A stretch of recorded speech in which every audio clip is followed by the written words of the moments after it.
Where, after all, do universal human rights begin? After World War II, it was clear that the horrors of the war should never be allowed to occur again.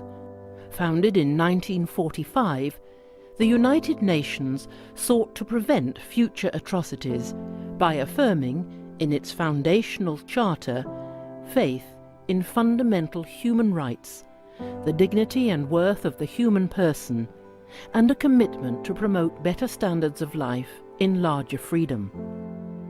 In the years that followed, member states of the United Nations strived to develop the human rights provisions of the Charter and capture them in a single document.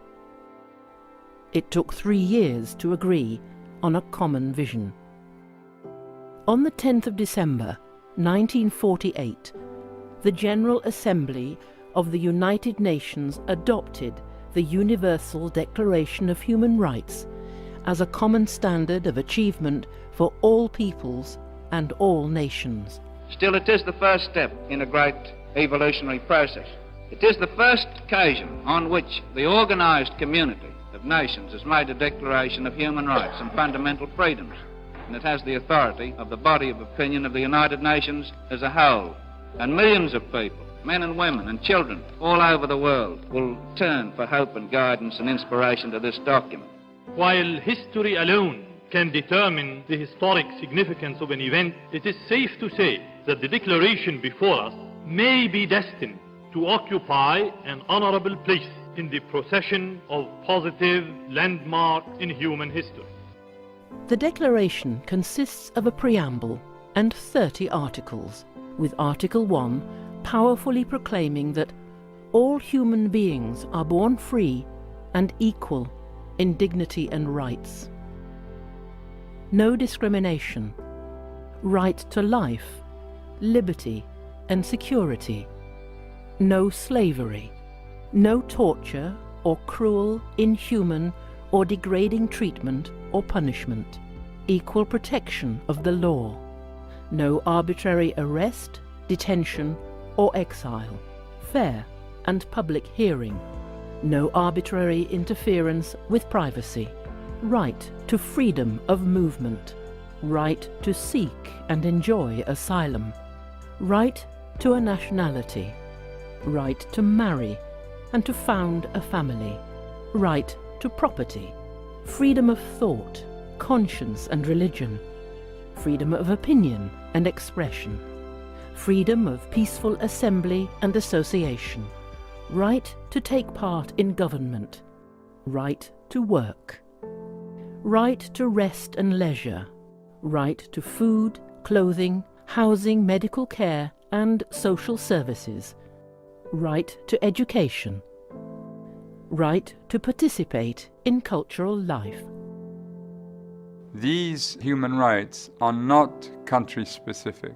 They are not a reward for good behavior or particular to a certain era or social group. They are the rights of people of every color, from every race and ethnic group, whether or not they have disabilities, citizens or migrants, no matter their sex, their class, their caste, their creed, their age, or sexual orientation. The Declaration has generated action for human rights protection in many ways. It has inspired hundreds of human rights instruments that together constitute international human rights law and a number of international bodies and mechanisms for human rights protection. The principles of the Declaration have supported the decolonization struggle and have been enshrined in the constitutions of the newly established countries which have joined the United Nations.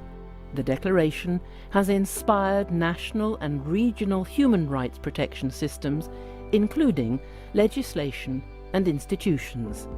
And it continues to guide the work of human rights defenders and advocates worldwide.